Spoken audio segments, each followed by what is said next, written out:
আসসালামু আলাইকুম ওরহমতুল্লাহি ওবরকাতুহ। প্রিয় বালিয়াডাঙ্গি ইসলামিক টিভি শ্রোতা ও বন্ধুরা, আশা করি আপনারা ভালো আছেন। আজকে যে গল্পটি আপনারা শুনতে যাচ্ছেন, গল্পটির নাম হচ্ছে শিশির কণা পর্ব ২, আর আমি আছি আপনাদের সঙ্গে মোহাম্মদ লুবান। এডিট পরিচালনায় রয়েছেন মঞ্জুর আলম, আর গল্পটি লিখেছেন শামসুল ইসলাম। গল্পটি যদি আপনাদের ভালো লেগে থাকে, লাইক কমেন্ট করে চ্যানেলটি সাবস্ক্রাইব করতে ভুলবেন না। তো চলুন বেশি দেরি না করে গল্পে যাওয়া। বগে যুবক পেলাম, দুহাত উঁচু করে বললাম, প্লিজ ভাইয়া, আমাকে সাহায্য করুন, কঠিন বিপদে আছি। আমি পরীক্ষা দিতে যাচ্ছি, কিন্তু পথিমধ্যে একদল নরপিশাচ আমার সর্বনাশ করার জন্য আমার পিছু তাড়া করেছে। আচ্ছা আচ্ছা, আপনি থামুন, আমি দেখছি। অপরিচিত যুবককে দেখে বেশ নম্র ভদ্র মনে হলো। পরিমার্জিত পোশাক পরে বেশ পরিপাটি হয়ে যাচ্ছিলেন তিনি। এ পথে কয়েক গ্রামের জনমানব চলাচল করেন, যার কারণে অপরিচিত সাহায্যকারী আমার ভাগ্যের কাছে পৌঁছে দিয়েছেন আল্লাহ পাক। আমি অনবরত হাঁপাতেই আছি। খেয়াল করলাম নরপিশাচের দল অপরিচিতকে দেখে ফিরে গেল। অপরিচিত আমার এমন ভয়ার্ত চেহারা আর হাঁপানো দেখে এক ফালি মুচকি হাসি দিয়ে, ভয় পাবেন না, আর কোনো সমস্যা নেই, দুষ্টুরা ফিরে গেছে। আচ্ছা, তারা কেন আপনাকে এমন পিছু নেয়? সব কথা অকপটে খুলে বললাম অপরিচিতকে। তিনি আবার জিজ্ঞেস করলেন, কি পরীক্ষা হচ্ছে আপনার? এইচএসসি। বাড়িটা কোথায়? পাশে মোহনপুর গ্রামে। বাবার নাম কি? আমার রাগ উঠে গেল। বাহারে, আমাকে সাহায্য করেছো, বেশ ভালো কথা, এত বাবার নামের কি দরকার? তবুও নিরুপায় হয়ে বললাম, বাবা নেই, তিনি মৃত্যুবরণ করেছেন অনেক বছর হলো। আমরা দুই বোন সহ আম্মু তিনজন নানু বাড়িতে থাকি। ওহ, দুঃখিত। তো নানার নামটা জানতে পারি? আমার সত্যি রাগ হচ্ছে, এই ক্যাবলা টাইপের লোকটি বারংবার এত প্রশ্ন জিজ্ঞেস করে কেন? তবুও নিজেকে সংবরণ করে বললাম, নানুর নাম জিন্নাত শেখ, বড় মামা আলতাফ হোসাইন। ক্যাবলা মার্কা লোকটি আমার দিকে বিস্ময় দৃষ্টিতে তাকিয়ে বললেন, তার মানে তুমি তাহমিনা আন্টির মেয়ে? আমার রাগ হচ্ছে প্রচণ্ড। লোকটি আমাকে উদ্ধার করেছেন ঠিক আছে, কিন্তু বারংবার প্রশ্ন করে কেন? এদিকে আমার পরীক্ষার সময় ঘনিয়ে আসছে। অপরিচিত যুবককে কিছুই জিজ্ঞেস করলাম না। আমি ঘড়ির দিকে এক পলক তাকিয়ে বললাম, অসংখ্য ধন্যবাদ আপনাকে ভাইয়া, আমার কঠিন বিপদে সাহায্য করার জন্য। এখন আসি, আমার যেতে হবে, 10টা থেকে পরীক্ষা, দোয়া করবেন। ওহ, ভুলেই গেছিলাম তোমার পরীক্ষা, চলো এগিয়ে দিয়ে আসি। আমার রাগ চরমে উঠছে। একটুখানি পরিচিত হয়েই তুমি বলা শুরু করে দিয়েছে। দুজনে হাঁটা শুরু করলাম। বেশ কিছুক্ষণ পর প্রধান সড়কে পৌঁছালাম। একটা গাড়িও পাচ্ছি না। আবার সময় হয়ে এলো প্রায়। আমি অস্বস্তি বোধ করছি। ব্যাপারটা তিনি বুঝতে পারলেন। আমাকে বললেন, আচ্ছা, যে তোমাকে এমন বিরক্ত করলো তার নামে একটা ডায়েরি করো না কেন থানায়? আসলে ভাইয়া, বিষয়টা বাড়িতে জানাইনি এখনো, তাই করা হয়নি। কাজটি ঠিক হয়নি। সদা সর্বদা যে কোনো নমস্যায় মুরব্বীগণকে বলতে হয়, তাদের পরামর্শ গ্রহণ করতে হয়। জি ভাইয়া, বলবো। আমি চরম বিরক্ত হচ্ছি মানুষটির ওপরে। বেশি কথা বলে, যা আমার চরম অপছন্দ। লোকটি বললেন, একটা গাড়ি আসছে, হয়তো যেতে পারবে, সাবধানে চলাচল করবে, আর মন দিয়ে পরীক্ষা দিও। তাহমিনা আন্টিকে বলবে রমিজউদ্দিনের ছেলে শিশির সালাম দিয়েছেন। আসি তাহলে, ভালো থেকো। শিশির নামটি শুনে আমার বুকের ভিতরে প্রকম্পিত হয়ে উঠল। অপলক দৃষ্টিতে শিশির নামে চলে যাওয়া ব্যক্তির দিকে তাকিয়ে থাকলাম। যতক্ষণ দেখতে পেলাম ততক্ষণ তাকিয়েই থাকলাম। শিশির নামটি শুনে আমার পুরনো সব স্মৃতিকথা মনের পর্দায় ভেসে উঠল। মনের অজান্তে চোখের কোণে অশ্রুকণা জমা হলো। নিজেকে সামলে নিয়ে পরীক্ষার উদ্দেশ্যে গাড়িতে রওনা করলাম। পরীক্ষা শেষ করে তাড়াতাড়ি বাড়িতে চলে আসলাম। মনিকে বিস্তারিত খুলে বললাম। সে কথাগুলো শুনে রীতিমতো চুপসে যাই। সে বলল, আর লুকিয়ে রাখা ঠিক হবে না বিষয়টা। আমি আম্মুকে বিষয়টা জানালাম। তিনি অনেক রাগ করলেন এতদিন না জানানোর জন্য। আম্মু কেঁদে ফেললেন, যদি আমার কিছু হয়ে যেত এ ভয়ে। আম্মু বিষয়টা নানাসহ মামাদের খুলে বললেন। মামারা সিদ্ধান্ত নিলেন ড্যানি সহ তার চরদের বিরুদ্ধে ইভ টিজিংয়ের মামলা দায়ের করবেন। বড় মামা, নানু ভাই, আম্মুর সাথে পরের দিন থানায় গেলাম। গতকাল যেতাম, কিন্তু রমজানের কারণে যাওয়া হয়নি। সাথে আমিও অনেক ক্লান্ত অবসন্ন ছিলাম। সকাল 11টার ভিতরে থানায় পৌঁছালাম। পুলিশকে সবিস্তারে বর্ণনা করে মামা বললেন, আমরা ড্যানির বিরুদ্ধে মামলা দায়ের করতে চাই। সে গ্রামসহ আশেপাশে অনেক মেয়েকে ইতিপূর্বে অনেক নির্যাতন অপদস্থ করেছে। তার অপরাধীর জুরি নেই, সাথে কিছু সাঙ্গপাঙ্গ আছে যারা অন্যায়ের চরম পর্যায়ে অবস্থান করছে। ওসি সাহেব বললেন, আলতাফ সাহেব, দেখুন, আমরা সরকারি চাকরি করি, এই জন্য কিছু বাধ্যবাধকতা আছে, যার কারণে সমাজের অপরাধ নির্মূল করা আমাদের জন্য কষ্টসাধ্য হয়ে যায়। কিছু মানুষ সমাজের রাঘব বোয়ালদের ছত্রছায়ায় নানাবিধ অপরাধ প্রবণতা বৃদ্ধি করছে। সুতরাং আলতাফ সাহেব, সরি, আমরা আপনার মামলাটি এই মুহূর্তে নিতে পারছি না। এক রাশ হতাশা নিয়ে আমরা থানা থেকে ফিরে আসলাম। বেশ অনেকদিন কেটে গেল। মুনির কলেজ বন্ধ, এই জন্য তাকে বা আমাকে বাইরে যেতে হয়নি। ড্যানির সাথেও আমাদের আর দেখা সাক্ষাৎ হয়নি। আজ রমজানের 21তম দিন। মনে হচ্ছে এবার 29টি রমজান হবে। হঠাৎ দুপুরবেলা শুনতে পেলাম যে ক্যাবলা মার্কা লোকটি আমাকে সাহায্য করেছিল, সেই শিশির নাকি আমাকে বিয়ের জন্য দেখতে আসবে। আমার মনটা ভীষণ খারাপ। এই শিশির নামের ছেলেদের দেখতে পারি না সেদিনের পর থেকে। পরের দিন সকাল থেকে রান্না বাড়ার কাজকর্ম শুরু করলেন মামিরা। ছেলে ও সাথে 2-4 জন মুরব্বীগণ আসবেন। ইফতার পর্ব আমাদের এখানেই এসেই করবেন তারা। আম্মু বড় মামাকে দিয়ে প্রয়োজনীয় সব দ্রব্য সামগ্রী কিনিয়ে আনলেন। আমার মোটেই ইচ্ছে নেই বিয়ে করার, একান্ত ইচ্ছা বিশ্ববিদ্যালয় পড়ব এখন। কিন্তু ড্যানি আমার স্বপ্নের পথে সব থেকে বড় অন্তরায়। মুনিকে বললাম, আমি বিয়ে করতে চাই না, পড়াশুনো করব। কি বলা উচিত ঠিক বুঝতে পারছি না আপু, তবে আম্মু মামারা তো দেখছি লোভনীয় সম্বন্ধ সুযোগে লুফে নিতে চায়। বর্তমান পরিস্থিতিতে তোমাকে বিয়ে করাটা খারাপ হবে না, কারণ পারিপার্শ্বিক অবস্থা একদম বেহাল অবস্থা। সভ্য সমাজের অসভ্য জনমানবের জন্য অসহায় নিপীড়িত মানুষের জীবনযাপন অতিষ্ঠ। এদের বিচার দুনিয়ার প্রচলিত নিয়মে হবে না। পরকালে আল্লাহ পাক যার্রার থেকেও ছোট পরিমাণ অপরাধের বিচার করবেন। হতাশ হবে না, সর্বাত্মক মাবুদ মাওলার প্রতি ভরসা রাখো, ইনশাআল্লাহ সুফল পাবে। তবে আরেকটি বিষয়ে চরম অপছন্দ আমার, তা হচ্ছে বিয়ের ক্ষেত্রে ধর্মকে প্রাধান্য না দেওয়া। ছেলের টাকা আছে ও বংশমর্যাদা থাকলেই আমাদের বাবা মা তার হাতে কন্যাদান করে হাফ ছেড়ে বাঁচেন, কিন্তু বিয়ের ক্ষেত্রে পাত্রপাত্রীর তাকওয়া বা খোদাভীতি দিনদারিতাকে অধিক গুরুত্ব দেওয়া হয়েছে, কিন্তু আমরা তা চরমভাবে অবহেলা করছি। ফলে সংসার জীবনে অশান্তি অহরহ হচ্ছে, যা আমাদের সামনে পরিস্ফুট। তবে আপু, আমি প্রতিজ্ঞা করেছি যার মধ্যে দিনদারিতা নেই তাকে বিয়ে করব না ইনশাআল্লাহ। মনির দীর্ঘক্ষণ কথাগুলো মনোযোগী হয়ে শুনলাম। কি আর বলবো বুঝতে পারছি না, তাই চুপ করে বসে থাকলাম। বেলা গড়াতে গড়াতে আসরের পর বেশ কয়েকজন নতুন মেহমান আসলেন। আমাকে সবাই শাড়ি পরিয়ে দিলেন, সাথে একটু আটা ময়দা প্রসাধনী মাখিয়ে দিলেন। কিন্তু মনির ব্যাপক আপত্তি এসব নিয়ে। এক পর্যায়ে আম্মুকে রাগ করে বলল, কী সব কাজ শুরু করেছ? ইসলামের হুকুম আহকাম অমান্য করে তুমি পরপুরুষের সামনে পাঠাচ্ছ। এসব বিধান শরীয়তে নেই। পরস্পর ছেলে মেয়ে শালীনতা বজায় রেখে দেখা সাক্ষাৎ করতে পারবে, আর ছেলের পরিবার থেকে তাদের মেয়েরা দেখতে পারবেন। তাছাড়া এসব মুরব্বিয়ানেরা দেখতে পারবে না, যতই তুমি পুরনো রীতিনীতি দেখাও। ইসলাম কখনোই বাবা দাদা থেকে আসেনি। সুতরাং আম্মু, তোমার মেয়েকে গরুর হাটের মতো সবার সামনে উপস্থাপন করবে না দয়া করে। আর এই যে প্রসাধনী মাখাচ্ছ, যদি চেহারার সামান্য বিকৃতি হয়ে যায় তাহলে সেটা প্রতারণা ছাড়া অন্য কিছুই নয়। সব বুঝলাম রে মনি, কিন্তু এখন উপায় নেই। সবাই অপেক্ষা করছে কণার জন্য। আমি খুব স্নায়বিক অনুভব করছি। একা একটা মেয়ে চেয়ারে বসে আছি 4-5 জন পুরুষের সামনে। এক মুরব্বী আমার দিকে তাকিয়ে বললেন, আসসালামু আলাইকুম। মেয়েটা ভালো তো, তোমার নাম কি মা? শামিমা আক্তার কণা। কোন ক্লাস পর্যন্ত পড়েছ? এইচএসসি পরীক্ষা দিলাম এবার। পার্শ্ব থেকে আরেক মুরব্বী বললেন, তামা, তুমি কি কি রান্তি জানো? মোটামুটি প্রায় সব পারি। বলো দিনি, কোন কাজ যত করা হয় তত পিছাতি হয়? ঘর লেপতে বা মুছতে গেলে।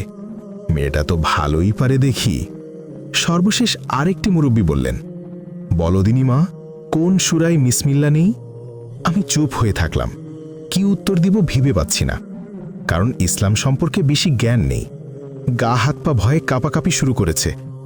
শরীর ঘেমে শাড়ি ও মেকআপের সৈলাভ হওয়ার উপক্রম।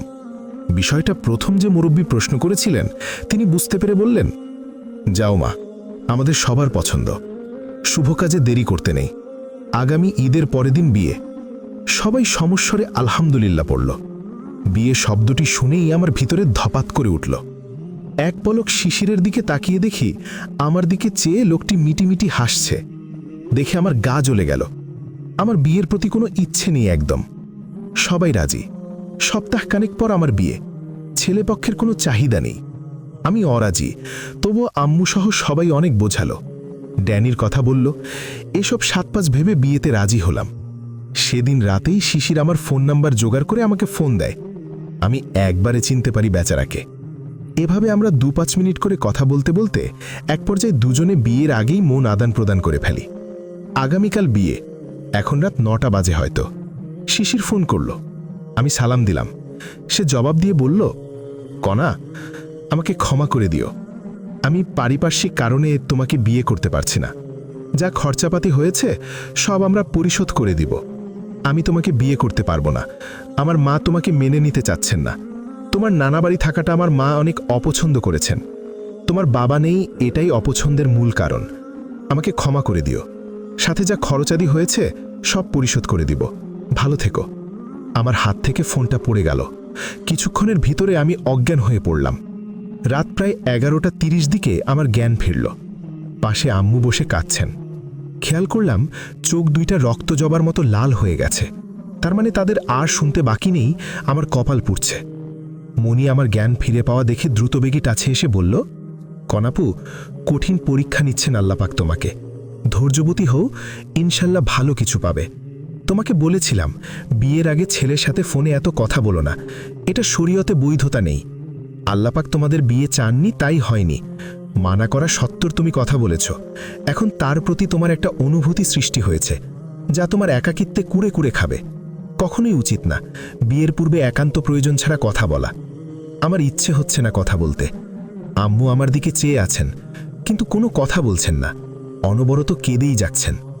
1 সপ্তাহে শিশিরকে নিয়ে অনেক স্বপ্ন দেখেছিলাম। ছোট্ট সংসার সহ ভবিষ্যৎকাল ভেবে বসেছিলাম, যা নিমিষে একটা দমকা হাওয়ায় সব লণ্ডভণ্ড করে দিয়েছে। আজ ঈদের দিন ছিল। সারাদিন অনেক আনন্দ হাসি ঠাট্টা করেছি। নানাবাড়ি বিয়ের শতরঞ্জন চলেছে। ফোনে শিশিরের সাথে অন্ততপক্ষে 8-10 বার কথা হয়েছে। কত স্বপ্ন দেখেছিলাম, যা নিমিষে শেষ। আজ ঈদের দিন, খুশির দিন। এই খুশির দিনে হয়তো পৃথিবীতে আমার থেকে আর কেউ নেই এতটা অখুশি। আম্মু, মনিসহ নানা, নানি, মামা, মামি সবাই কম বেশি বোঝানোর চেষ্টা করলেন। আমাকে বোঝাচ্ছেন এসব ভাগ্যের লিখন, না যাই খণ্ডন। নিছক ভাগ্য বলেই চালিয়ে নিলাম। তবুও মনের ভিতরে খচখচে ভাবটা দূর করতে পারলাম না। কেউ আমাকে একাকিনী হতে দিচ্ছে না। সবাই ভাবছে হয়তো আমি আত্মহত্যার পথ আবার বেছে নিব, তাই সারাক্ষণ আমার পাশে চৌকিদারির মতো কেউ না কেউ আছেনি। সত্যি আমার এখন আর দুঃখ হচ্ছে না। সমাজের মানুষের কাছে আমি নিছক কীটপতঙ্গের ন্যায়।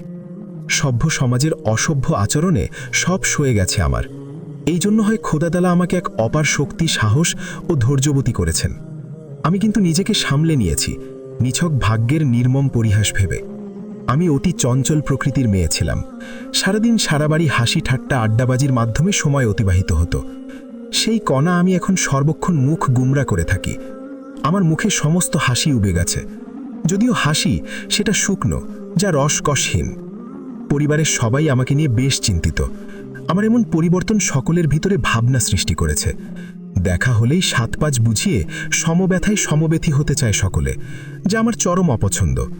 কখনোই কারোর করুণা অভ্যর্থী হতে পছন্দ করি না, সর্বদা নিজের উপরে নির্ভরশীল।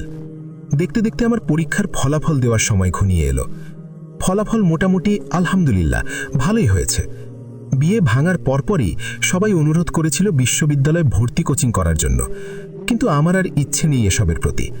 গত জীবনে ঘটে যাওয়া ঘটনায় একদম দুমড়ে মুচড়ে গেছে, যা সহজে ভুলার নই। আমার ফলাফলে সবাই আনন্দিত, সাথে আমিও। যখন সবাই অনুরোধ করল এখনো সময় আছে কোচিংয়ে ভর্তি হওয়ার, তাই আমি রাজি হলাম। ফোকাস বিশ্ববিদ্যালয়ে কোচিং যশোর শাখায় ভর্তি হই। আম্মু আমাকে মেসে উঠিয়ে দিয়ে আসলেন। কোচিংয়ে ক্লাস নিয়মিত করি। ক্লাস টেস্ট সহ সাপ্তাহিক মাসিক পরীক্ষাগুলোতে বরাবরের মতোই ভালো করি।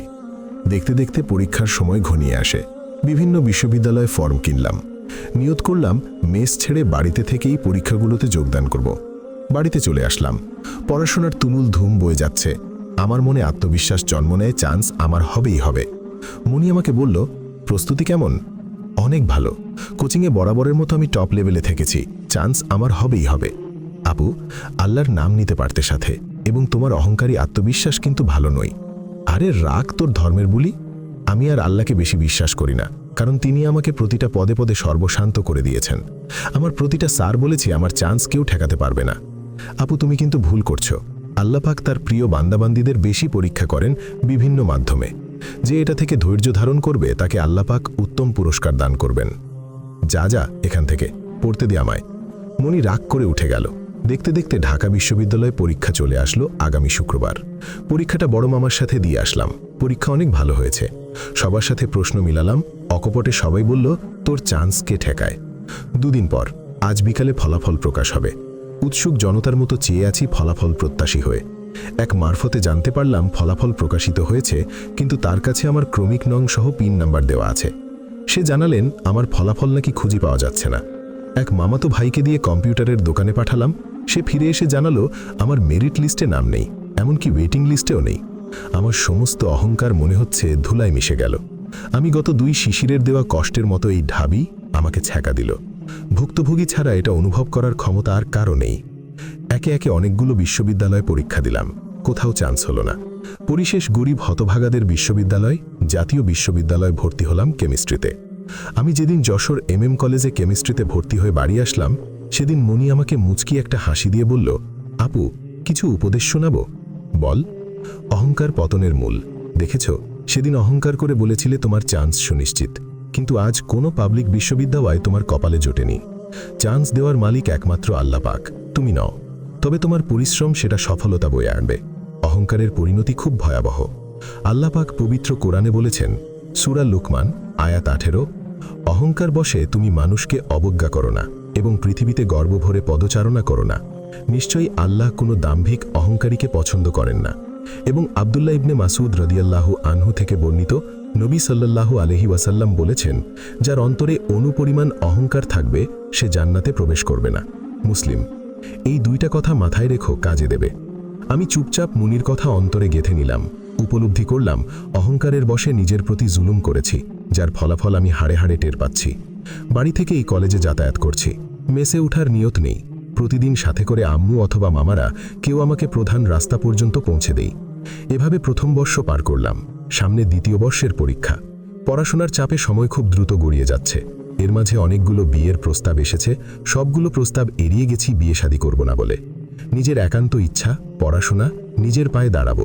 এই সমাজের প্রতিটা মানুষের দাঁত ভাঙা জবাব দেব। আমরা অবহেলিত নই। আজ কলেজে দ্রুত বেগে যেতে হবে। ফর্ম ফিল আপের শেষ তারিখ আজ। বাড়িতে কেউ নেই আমাকে এগিয়ে দিয়ে আসার মতো। দোয়া কালাম পড়ে নিলাম, সাথে আয়াতুল কুরসি পড়ে বুকে ফুঁক দিয়ে বেরোলাম। দ্রুত পায়ে হাঁটছি। বেশ কিছুক্ষণ পথ অতিক্রম করার পর দেখি ড্যানি একা দাঁড়িয়ে আছে। অমানুষকে দেখে আমার জান খাঁচা ছাড়া। যেখানে বাঘের ভয় সেখানে সন্ধে হয়। ঘাড় নিচ করে পথ অতিক্রম করছি। হঠাৎ বেয়াদব আমার পথ আগলে ধরছে। আমাকে বলল, কি সুন্দরী, আমার নামে থানায় মামলা করতে গেছিলি শুনলাম। পথ ছাড়ুন। যদি না ছাড়ি কি করবি? খুব খারাপ হবে কিন্তু। শুনে রাখ, তোর সাথে আমার বহুত বোঝাপড়া আছে, কিন্তু সুযোগ পাচ্ছি না জনসম্মুখে। তোকে বাবা দিয়ে বিয়ের প্রস্তাব পাঠাবো। বিয়ে করে তোর জীবনটা তেজপাতা বানিয়ে ছাড়বো। দেখি তোর কোন বাবা রক্ষা করে। প্রস্তুতি নে। আমার বউ নই, দাসী হওয়ার জন্য। তোর মতো কুকুর শিয়ালের বউ হতে আমার বয়ে গেছে। আলিফ লাইলার শয়তানদের মতো দুষ্টু অট্টহাসি দিয়ে তোর দেমাগি ছুটিয়ে দেব, মনে রাখিস। যা, বউ কলেজে যা। আমি আর সহ্য করতে পারলাম না। ঠাস ঠাস করে তার বাম কানের নিচে চড় বসিয়ে দিলাম। ড্যানি সবসময় নেশার ঘোরে মাতাল হয়ে থাকে। আমার এক থাপ্পড়ে অজ্ঞান হয়ে পড়ে। আমি ভয়ে হাঁটা শুরু করি দ্রুত পায়ে। আমার ভেতরে কাঁপাকাঁপি শুরু হয়ে গেছে। না জানি শয়তানটা মারা গেছে। সমস্ত পথ দুশ্চিন্তা দুর্ভাবনায় অতিক্রম করেছি। কলেজের কাজকাম সমাপ্ত করে বাড়িতে আসলাম। দেখি সবার মন খারাপ, মহা দুশ্চিন্তায় আছে। আম্মু আমাকে দেখেই বলল, আমি জানতাম আজ কোনো অঘটন ঘটবে, তো তাকে মারার দরকার কি? কথা না বাড়িয়ে চলে গেলে পারতি। এখন গ্রামে সালিশ বসবে, তারা কি আমাদের এমনি এমনি ছেড়ে দিবে? আমি ধৈর্য ধরে থাকতে পারছি না তোর কর্মকাণ্ড দেখে। সামনে থেকে আপাতত দূর হ। আম্মুর মুখে এসব শুনে আমার মাথায় আকাশ ভেঙে পড়ল। আমি কথা না বাড়িয়ে ঘরে চলে গেলাম। আসরের আজানের পর গ্রামের স্কুল মাঠে আরুজ মাকব্বর সালিশ ডাকলেন। আমার শরীর হিম হয়ে যাচ্ছে। ভয়ে আমার অন্তরাত্মা পর্যন্ত কেঁপে উঠছে। গ্রামের সবাই ধারণা করেছেন আজ আমাকে চরম শাস্তি ভোগ করতে হবে। আরুজ মাতব্বর বলা শুরু করলেন, আসলে গ্রামের মধ্যের ব্যাপার, এ নিয়ে বেশি লাপালাপি করা যাবে না। তাই কতি যাচ্ছি, ড্যানি যেহেতু বিচার চেয়েছে, তার ইচ্ছামতো শাস্তি দিক মেয়েকে। এ ব্যাপারে আর কেউর মতামত ইচ্ছে নাকি? গ্রামের কেউ নেই আরুজ মাতব্বরের উপরে কথা বলার, যার কারণে সবাই চুপ। ড্যানি বলিও, আব্বু যেহেতু সম্মতি দিয়েছেন, তাহলে সকলের সামনে বলছি আমি কণাকে বিয়ে করতে চাই। আমার মাথার ভিতরে চক্কর দিয়ে উঠল তার মুখে এমন কথা শুনে। আরুজ মাতব্বর বললেন, আলহামদুলিল্লাহ, ভালো কথা। মেয়েটার বাপটাপ নেই, ভালো হবে নে। যেদিকে আমার শয়তান পুলাটা যদি মানুষ হয় তাহলে তো বেশি ভালো কথা। যাই হোক, শুভ কাজে দেরি করতে নেই, আজ রাত্রেই বিয়ে। মাথার ভিতরে ভন ভন করে ঘুরছে, চোখে সরিষার ফুল দেখছি। গ্রামের সবাই মুখ নিচু করে ফেলল, কেউ কেউ অসহায়ের মজা লুফে নিচ্ছে। আরুজ মাতব্বর বড় মামাকে বললেন, আলতাপ মিয়া, তোমরা বাড়ি যেয়ে বিয়ের আয়োজন করোগে, আমরা রাত্রি ঈশার পর আসবানে। বিয়ের জন্য যা যা লাগে সব কিছু জুগাড় জান্তি করে কিনে আনবানে। তোমরা খালি মেয়েটা দিলেই হবে, আর কিছু লাগবে না আমাগেরে। মামা কোনো কথা বললেন না, গম্ভীরভাবে এক পলক তার দিকে তাকিয়ে চলে আসলেন। আম্মু অনবরত কাঁদছেন আরুজ মাতব্বরের সিদ্ধান্ত শুনে। আমি বাকরুদ্ধ হয়ে গেছি। সবাই আমাকে বাড়িতে আনলেন। আমি সিদ্ধান্ত নিলাম, এ বিয়ে করার পূর্বেই আমি দরকার হয় বিষ খেয়ে মারা যাব, কিন্তু কখনোই ড্যানিকে বিয়ে করব না। বড় মামা নানু ভাইকে বললেন, বাজান, কনাগে এক্ষুনি ঝিনেডায় তানিয়ার বাসায় পাঠিয়ে দিই, এদিকে আমি সামলাবানে। আপনি এক্ষুনি কনামুনি ও তাহমিনাকে নিয়ে মাঠের মধ্যে দিয়ে ভিন্ন পথে ঝিনাইদহের উদ্দেশ্যে রওনা করলাম। দিগন্ত বিস্তৃত মাঠ অতিক্রম করে আল্লাহর অশেষ রহমতে রাস্তায় উঠে বাস পেয়ে যাই। বাসে উঠে সরাসরি কালীগঞ্জ, তারপরে গড়াই পরিবহনে ঝিনাইদহ পৌঁছালাম। আমাদের পৌঁছতে রাত 9টা বেজে গেল। তারপরে অটোয় উঠে খালামুনির বাসায় যাই। ও, আরেকটি কথা বলা হয়নি, তানিয়া হচ্ছেন আমার বড় খালামুনি, আর আম্মু হচ্ছেন তাহমিনা, দুই বোন তারা। সবিস্তারে আমাদের কথা শুনলেন, আমাদের নাস্তা পানি করালেন। পূর্বে কখনো খালামুনির বাসায় আমরা আসিনি, তাই নতুন পরিবেশ। খালামুনির একটিমাত্র মেয়ে আছেন, অনেক আগেই বিয়ে হয়ে গেছেন। খালু সরকারি কর্মকর্তা। খালা আমাকে বললেন, মা, নিচে নেমে শিশিরের দোকান থেকে 2টা মুরগির ডিম এনে যেস তো, আমি তোর নানার জন্য পারি গরম করব, পায়ে ঢালবেন তাই। যে শুধু নাম বলবি, যা চাবি তাই দেবে, সাথে তোরা 2 বোন আইসক্রিম খাস। শিশিরের নাম শুনে বুকের ভিতরে দুন্দুভিধ্বনির শব্দ হলো। নিজেকে সামলে নিয়ে মনিকে সাথে নিয়ে নিচে নামলাম। নেমেই 8-10 মিনিট হাঁটার পর দেখতে পেলাম একটা দোকান, যার নাম দেওয়া শিশির স্টোর। নাম দেখে চিনতে কষ্ট হলো না। কাছে যেয়ে দেখি অবাক কাণ্ড। দোকানদার কালো একটা মানুষ, ইয়া বড় দাড়ি, সাথে বড় পাঞ্জাবি ও টুপি পরা, হুজুর একটা। আমরা যে দোকানের সামনে দাঁড়ালাম, অনেকক্ষণ হলো দাঁড়িয়ে আছি। দেখলাম খরিদ্দারকে কেমন মূল্যায়ন করেন। ক্যাবলা মার্কা কালো লোকটি দেখি কালে হেডফোন ভরে চোখ বন্ধ করে কি শোনে আল্লাহ পাক ভালো জানেন। মনি কয়েকবার সালাম দিল, কিন্তু কোনো শব্দ নেই। আমি একটা চকলেট বের করে হুজুরের গায়ে ছুঁড়ে মারলাম। খুব মজা পেলাম। চকলেট গায়ে লাগার সাথে সাথে লোকটি লাফিয়ে উঠে গা ঝাড়তে লাগলো। আমার ভীষণ হাসি পাচ্ছে মনে মনে, এই কারণে যে লোকটি সম্ভাব্য টিকটিকির ভয় পায়, যার কারণে এমন ফাল দেওয়া। হুজুরটি লাফ দেওয়ার সাথে সাথে আমাদের দিকে এক পলক দেখেই তার দৃষ্টি অবনত করে নেয়। আমি কিছুটা ব্যঙ্গার্থ সুরে বললাম, হুজুর মানুষ, কেউ অত মন দিন দিয়ে গান শোনে? মনে হচ্ছে লোকটি লজ্জায় কালো মুখটি গোলাপি করে ফেলছে। যাই হোক, কথা না বাড়িয়ে 2টা মুরগির ডিম নিলাম, সাথে 2টা কোন আইসক্রিম দিতে বললাম। সেগুলো নিয়ে চুপচাপ চলে আসতে লাগলাম। হঠাৎ লোকটি বললেন, আপু, টাকা না দিয়ে চলে যাচ্ছেন? তানিয়া আন্টির লোক আমরা। ও আচ্ছা আচ্ছা, ঠিক আছে, জাজাকুমুল্লাহ। আমার মনের ভিতরে সবসময় ইবলিসে কুতকুতি দেয় মানুষকে বিরক্ত করার জন্যে। স্বভাবটা অনেক পুরনো, আবার সাথে নামটি হচ্ছে শিশির, যা আমি বর্তমান সহ্য করতে পারি না এ নামে কাউকে। ভাবলাম লোকটিকে একটু মুরগি বানাই, আরও ডিম পারুক, সকালে এসে নিয়ে যাব আবার। গত কয়েকটি কারণে আমি নিরাশ হয়ে গেছিলাম, যার কারণে এসব ভুলে গেছিলাম। হঠাৎ আজ ইচ্ছে হলো হুজুরকে একটু কাঠি দিই। সেই নিয়ত করে দোকানের দিকে আবার গেলাম। যদিও মনি বারবার বলছে, আপু বাড়াবাড়ি হচ্ছে, দ্রুত বাসায় চলো। আমি যেয়ে বললাম, আপনার পছন্দ মতো 1 পাতা কাচের চুড়ি দিন। দুঃখিত আপু, মহিলাদের কসমেটিক্স কিছু বিক্রি করি না। আমি ভ্যাংচি কেটে বললাম, কি? হুজুর আমার মহিলাদের কসমেটিক্স বিক্রি করে না, আবার কানে হেডফোন লাগিয়ে অশ্লীল গান বাজনা শুনতে পারে? হুজুর একবার আমাদের দিকে অনিচ্ছাবশত তাকিয়েছিল, আর তাকায়নি। মাথা নিচু করেই হুজুর বললেন, না জেনে মানুষকে সন্দেহ করাটা অনেক পাপ। আমি মিশরের কারি আব্দুল বাসিতের তেলাওয়াত শুনছিলাম। আমি তো বোকা হয়ে গেলাম। কথা না বাড়িয়ে বাসায় চলে গেলাম বেকুপের মতো। রাতের খানাপিনা পর্ব পরিসমাপ্তি করলাম। আমি আর মনি এক রুমে শুলাম। মনি বলল, আপু, দেখেছ আল্লাহ পাকের কি দয়া, তিনি তোমাকে কঠিন বিপদে রক্ষা করেছেন। তিনি তোমাকে রক্ষা না করলে এতক্ষণ আমার পাশে নই, ড্যানির পাশে শুতে হতো। ঠিক বলেছিস, আল্লাহ রক্ষাকর্তা। আরেকটি কথা, তুমি কিন্তু দোকানদারের সাথে কাজটা ঠিক করনি। চুপ কর, ঠিক বেঠিক তুই কি বুঝিস? শিশির নামের কাউকে দেখলেই ঘৃণা করে আমার। সবাইকে এক পাল্লায় ওজন করতে নেই, নামের সাথে সবার চরিত্র এক নই। যেমন সাকিব নামে 3 জন ব্যক্তি আছেন। আমরা অধিকাংশ 2 জনকে চিনি, আরেকজনের চিনি না। প্রথমজন হলেন বাংলার বিখ্যাত চলচ্চিত্রনায়ক সাকিব খান, কে না চিনি তাকে। দ্বিতীয়জন হলেন বাংলার বিখ্যাত ক্রিকেটার সাকিব আল হাসান। তৃতীয়জন হলেন হাফেজ নাজমুস সাকিব। উপরের 2 জনকে চিনি, এই হাফেজকে চিনি না। তারা অভিনয় ও খেলা করে সবার কাছে প্রিয় তারকা হয়ে আছেন, কিন্তু হাফেজ নাজমুস সাকিব বিশ্বের শতাধিক রাষ্ট্রকে পিছনে ফেলে কোরআন প্রতিযোগিতায় বিশ্বের প্রথম হয়েছিল। তার কথা তো কেউ জানি না। তাহলে তুমি নাম দিয়ে বিচার করবে না মানুষকে তার কর্ম দেখে বিচার করবে? নাজমুস সাকিব দিয়ে ইউটিউবে সার্চ দিয়ে তেলাওয়াত শুনে দেখো, অন্তর ঠান্ডা হয়ে যাবে। আমি আর কথা বাড়ালাম না, তবে একটু মনিকে কাটি দিতে মন চাইল, তাই বললাম, হুজুরকে বেশ পছন্দ হয়েছে মনে হচ্ছে। হ্যাঁ, অবশ্যই অনেক পছন্দ হয়েছে। তার পোশাক আশাক, বাহ্যিক আচরণে যতটুকু বুঝতে পারলাম ততটুকুতে বুঝলাম লোকটি খারাপ নয়। তবে ছেলেটা যদি অবিবাহিত হয় তাহলে তোমাকে তার সাথে শাদী করাবো খালামণিকে বলে।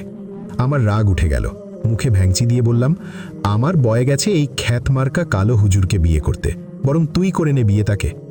সেটা হলে তো খুব ভালো হতো, আমার সাদা চামড়া লাগবেন না, শুধু দিনদার ছেলে হলেই হবে। ভালো কথা, ঘুমাও, গুড নাইট। তুমি দেখছি সব গিলে খাইছো। তোমাকে ঘুমের একটা দোয়া শিখিয়েছিলাম, তা কি ভুলে গেছো? হ্যাঁ, মনে করিয়ে দে। বিসমিকাল্লাহুম্মা আমুতু ওয়া আহইয়া।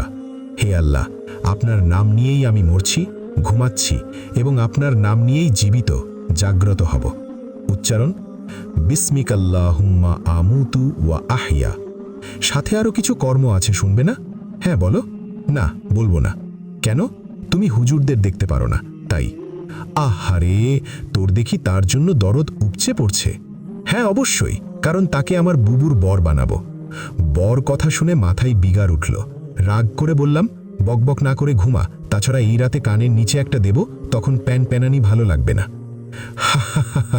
ভালোই লাগে কনাপু তোমার, খালি রাগ করার গুণটা খুব বেশি, তাছাড়া অন্য কাজকামের গুণ নেই। মনি, আমাকে রাগাস নে কিন্তু। আচ্ছা, হুজুরের বউ, হা। আবার? আচ্ছা বলছি না, তবে আসল কথা বলি, ঝগড়াঝাটি না করে। আচ্ছা বল। শোয়ার পূর্বে আয়তাল কুরসি পড়ে বুকে ফু দিবে, সাথে 33 বার সুবহানাল্লাহ ও আলহামদুলিল্লাহ এবং 34 বার আল্লাহু আকবার পড়বে, মোট 100 বার। তারপরে 3 কুল পড়বে। 3 কুলটা আবার কি? সূরা ইখলাস, ফালাক, নাসকে 3 কুল বলা হয়।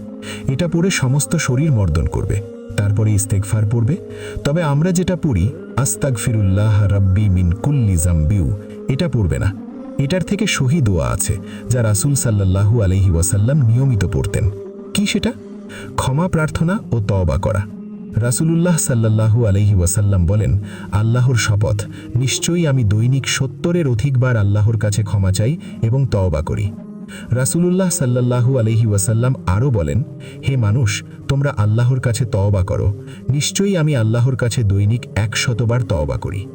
রাসূলুল্লাহ সাল্লাল্লাহু আলাইহি ওয়াসাল্লাম আরও বলেন, যে ব্যক্তি বলবে, আস্তাগফিরুল্লাহাল আযীমাল্লাযী লা ইলাহা ইল্লা হুয়াল হাইয়ুল কাইয়্যুম ওয়া আতুবু ইলাইহি, আমি মহামহিম আল্লাহর নিকট ক্ষমা চাই, যিনি ছাড়া আর কোনো হক ইলাহ নেই, তিনি চিরস্থায়ী সর্বসত্তার ধারক, এবং আমি তারই নিকট তওবা করছি।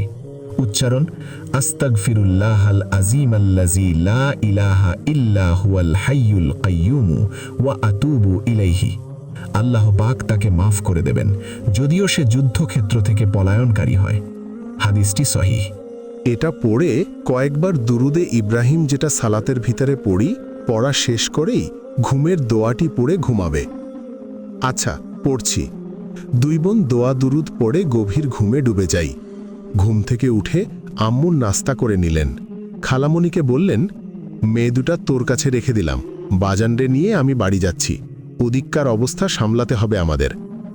আম্মু যাওয়ার সময় বললেন, সভ্য মেয়ের মতো থাকবি, তোকে নিয়ে ভয়ে থাকি, না জানি কখন কি অঘটন ঘটাস, সর্বদা মনির কথা শুনবি। আমি আর কি বলবো বলেন, সবাই তো জানেন আমি কেমন। কিছু বললাম না, মুচকি একটা হাসি দিয়ে বললাম, আচ্ছা থাকব। বেশ কিছুদিন অতিবাহিত হলো। আমার পরীক্ষার সময় ঘনিয়ে এলো। এদিকে মনির এইচএসসি পরীক্ষা শেষ করে ঝিনাইদহ সাকসেস বিশ্ববিদ্যালয় কোচিংয়ে ভর্তি করিয়ে দিলাম। আমি পড়াশোনা নিয়ে অনেক ব্যস্ত। খালামণি অনেক খেয়াল করেন আমাদের পড়াশোনা নিয়ে। মাঝে মধ্যে ভেবে পাই না আমরা তাহমিনার মেয়ে না তানিয়া খালামণির মেয়ে। খুব আদর করেন আমাদের। পরীক্ষার সময় ঘনিয়ে এলো, আর মাত্র 15 দিন পর পরীক্ষা। আজ ভোরে ফজরের সালাত আদায় করে পড়তে বসেছি। এখন বাজে 9টা। এর মাঝে আর উঠাউঠি নেই। হঠাৎ খালামণি ডাক দিলেন, কণা এদিকে আয় একটু। আমি যেভাবে ছিলাম সেভাবেই চলে গেলাম। দেখি ড্রয়িং রুমে অপরিচিতা একজন মহিলা বসে আছেন, সাথে মুনিও আছে। আমার দিকে তাকিয়ে মিটিমিটি হাসছে। ব্যাপারটা বুঝতে পারলাম না কি হচ্ছে। মহিলা আমার দিকে তাকিয়ে বলল, মাশাল্লাহ, খুব সুন্দরী। তো মা, তোমার নাম কি? শামিমা আক্তার কণা। কিসে পড়ছো মা? অনার্স 2য় বর্ষ কেমিস্ট্রি। কেসি কলেজ? MM college, Jessore. আচ্ছা, যাও মা, পড়াশোনা করো। কিছুই বুঝলাম না কি হচ্ছে এসব।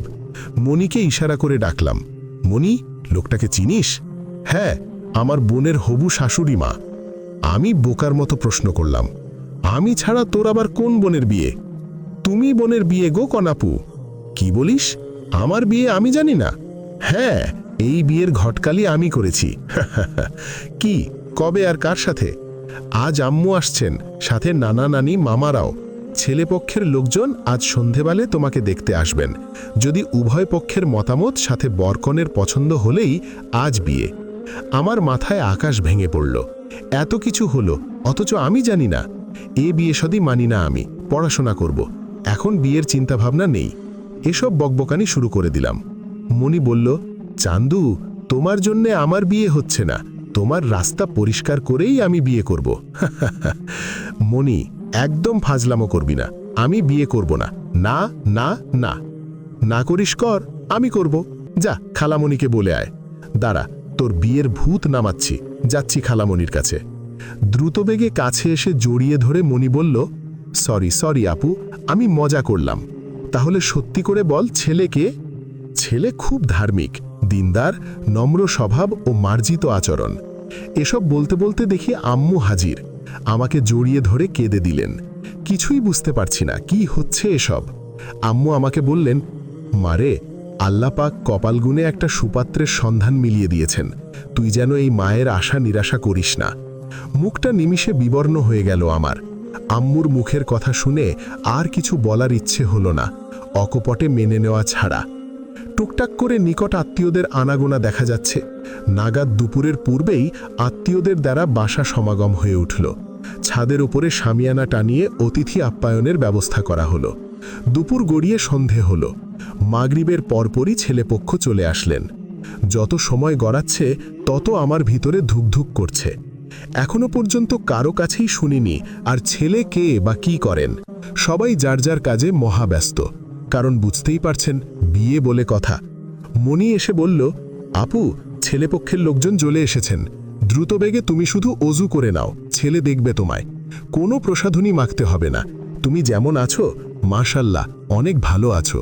কারণ আল্লাহ পাক প্রতিটা মানুষকে সুন্দর অবয়বে সৃষ্টি করেছেন, তাই এত সব প্রসাধনী ব্যবহারের চেয়ে অজুর পানিতে তোমার চেহারার নূর চমকাবে।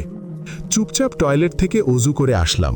মনি আমাকে একটা নতুন পোশাক পরিয়ে বড় একটা ওড়না জড়িয়ে দিল আমার গায়ে।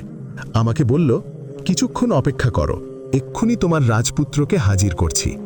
আমার গা হাত পা হিম হয়ে আসছে, অনেক ভয় পাচ্ছি, সাথে দুশ্চিন্তায় মাথা হেড হয়ে যাচ্ছে। যদি গত জীবনে ঘটি যাওয়ার মতো কোনো কাহিনী হয়। এসব ভাবতে ভাবতে সালামের ধ্বনি শুনতে পেলাম। দরজার দিকে এক পলক তাকাতেই আমার মনটা অনেক খারাপ হয়ে গেল। আম্মু আর মনি আমার জন্য এই কাজটা করতে পারল? ভাবতেই কান্না পাচ্ছে। তবুও নিজেকে সামলে নিয়ে সালামের উত্তর দিলাম। নানুভাই সাথে আসছেন, আর কেউ নেই, আমরা 3 জন। নানুভাই বললেন, ভাই, এইটা আমার বইন, যা দেখার যা শোনার শুনে নাও, কোনো আপত্তি নেই আমাদের। আমাকে জিজ্ঞেস করল, কেমন আছেন? আলহামদুলিল্লাহ। নাম কি আপনার? শামিমা আক্তার কণা। আমার ভিতরে কাঁপাকাঁপি শুরু হয়েছে। কেন এত ভয় পাচ্ছি তা নিজেও জানি না। সেদিন এই হুজুরকে মুরগি বানিয়েছিলাম, আজ সুযোগে মনে হচ্ছে আমাকে মুরগি বানাবে। অনেকক্ষণ চুপ করে বসে থাকলাম। কালো হুজুর জিজ্ঞেস করলেন, কিছু শোনার নেই আমার সম্পর্কে? পাশ থেকে নানুভাই বলে উঠলেন, নানা ভাই, আমার বোন খুব লাজুক, হয়তো লজ্জা করছে কথা কইতে। জি নানা ভাই, আপনার বোন কতটা লাজুক তা আমি জানি, আমি ভীষণ লজ্জা পেলাম। না জানি সেদিনের কথা নানুভাইকে বলে না দেন। কালো হুজুর বলতে শুরু করলেন, তাহলে আমিই বলি। আমি শিশির মাহমুদ। নিজস্ব ছোটোখাটো একটা ব্যবসা আছে, যা আপনি জানেন। শিক্ষাগত যোগ্যতা তেমন নেই। এবার ফাজিল শেষ বর্ষে পড়ছি। আপনাকে 2টা প্রশ্ন করব, তাছাড়া আর কিছুই জানার ইচ্ছে নেই। প্রথম প্রশ্ন হচ্ছে, এ বিয়েতে আপনার পরিষ্কার মতামত চাচ্ছি। আমার ইচ্ছে করছে মুখের ওপর না করে দিই, কিন্তু আম্মুর দিকে চেয়ে কিছুই বলতে পারছি না। আলহামদুলিল্লাহ, চুপ থাকা সম্মতির লক্ষণ। আমার দ্বিতীয় প্রশ্ন হচ্ছে, কোরআনুল কারিমের যে কোনো একটা সূরার কয়েক আয়াত তেলাওয়াত করে শোনাবেন। খাইছে আমার। এ হুজুর বলে কি? আমি কারো সামনে ঠিকমতো কথাই বলতে পারি না, আর তিনি তেলাওয়াত শুনতে চায়। গা হাত পা কাঁপতে থাকলো। তবুও ঝুঁকি নিয়ে সূরা ফাতিহা তেলাওয়াত করার ইচ্ছা পোষণ করলাম। আউযু বিল্লাহ বলে শুরু করলাম। বিসমিল্লাহির রহমানির রহিম বলেই ভুলে মালিক ইয়াউমিদ্দিন। তেলাওয়াত করার সাথে সাথে নানুভাই সহ শিশির হো হো করে হেসে উঠল। আমার গা হাত পা ঘেমে একাকার হয়ে যাচ্ছে। শিশির বললেন, নানুভাই, আপনার বোন প্রকাশ্যে যত সাহসী, তার থেকে প্রকৃত তত ভীতু। সালাম দিয়ে বললেন, অতি শীঘ্র আমাদের আবার দেখা হবে। কথাটি বলেই বের হয়ে গেলেন। তারা বের হওয়ার পর আম্মু আর মুনি রুমে প্রবেশ করলেন। আমি তাদের দেখে কেঁদে ফেললাম। আম্মু বললেন, মানুষকে কালো বলে ঘৃণা করতে নেই। দেখিস, একদিন এই কালো ছেলেটিই তোর জীবনের আলো হয়ে থাকবে।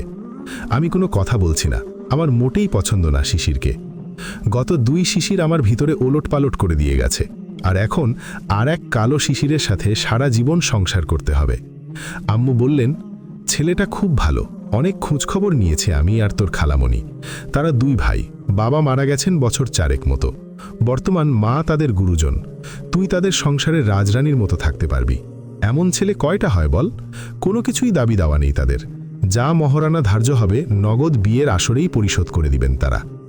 মণি পাশ থেকে বলল, কনাপু, আমাকে ভুল বুঝো না। দেখবা একদিন বলবে, মণি, তুই অনেক ভালো মানুষকে আমার জীবনে এনে দিয়েছিস। আমার মোটেই শুনতে ইচ্ছা করছে না তাদের বকবকানি। আমি চুপ করে মাথা নিচু করে চোখের পানি ফেলতে থাকলাম। খুব অনাড়ম্বরের মাধ্যমে দিয়ে আমার বিয়েটা অবশেষে হয়ে গেল। তারা মাত্র গুটি কয়েক মানুষ এসেছিলেন, আর বাকি আত্মীয় স্বজন সব আমাদের প্রায়। শিশিরের বাসাটা কাছেই, 20-25 মিনিটের পথ। এতটুকু পথে আমাকে গাড়িতে করেই নিয়ে যান তারা। তাদের বাড়িতে পৌঁছে অবাক হয়, মনে হচ্ছে একটা ভুতুড়ে বাড়ি। এই বাড়িতে আজ যে বিয়ে হলো তার ছিটে ফোটা পর্যন্ত লক্ষণ দেখতে পাচ্ছি না। সাথে আমার নানু ভাই এসছেন। আমি চুপচাপ শাশুড়িমার সাথে বাড়িতে প্রবেশ করলাম। শাশুড়িমা বললেন, মা, আজ থেকে এটা তোমার বাড়ি। তুমি আমার মেয়ে, আমি তোমার মা। একসাথে থাকলে টুকটাক মনোমালিন্য হতেই পারে, তার জন্য মন খারাপ করবে না, বরং আমাকে ভালোবাসা দিয়ে জয় করে নিবে। তেমনটা আমিও করব। পৃথিবীতে শিশির আর শাকিল ছাড়া আমার আর কেউ নেই।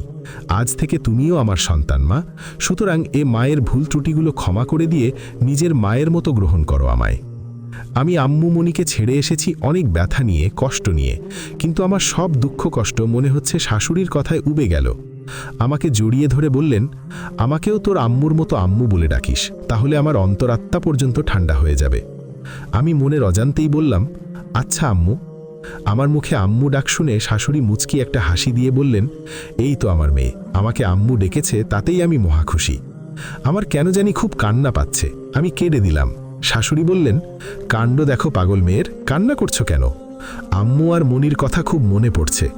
ধুর পাগলি মেয়ে, সকালেই তারা আসবেন আমাদের বাসায়। চল, অনেক রাত হলো, তোকে শিশিরের রুমে দিয়ে আসি। শিশিরের রুমে যাওয়ার কথা শুনে আমার গা হাত পায়ে কাঁপাকাঁপি শুরু হয়ে যায়। আমি খুব চুপসে গেছি। বিষয়টা শাশুড়ি খেয়াল করলেন। তিনি আমাকে বললেন, মারে, ভয় পাস নে, আমার ছেলেটা সোনার মানুষ। নিজের সন্তান বলে বলছি না। সংসার শুরু কর, দেখবি তার কত সহনশীলতা, ধৈর্য। দোয়া করি তোরা অনেক সুখী হবে ইনশাল্লাহ। রাত প্রায় 1টা বাজে। আমাকে শিশিরের রুমে দিয়ে আসলেন আমার শাশুড়ি। অনেকক্ষণ বসে আছি, শিশিরের আনাগোনা পাচ্ছি না। একা একা নতুন পরিবেশে ভয় করছে। নানু ভাইয়ের সাথে গল্প করব, তাও হলো না, তিনি ঘুমিয়ে পড়েছেন। অনেকক্ষণ বসে থাকার পর বিরক্তিকর লাগছে নিজের ভিতরে। রুমের ভিতরে খুঁটিয়ে খুঁটিয়ে দেখছি, হঠাৎ শোকেসের ভিতরে অনেকগুলো কাঁচের চুড়ি দেখতে পেলাম। রকমারি চুড়িগুলো দেখতে অনিন্দ সুন্দর। নিশ্চয়ই কোনো মেয়ের পছন্দ করা চুড়ি হয়তো, কিন্তু এই চুড়িগুলো এখানে কেন? শিশিরের কি আগে কোনো বউ ছিল নাকি? তাহলে কি শিশির বিবাহিত?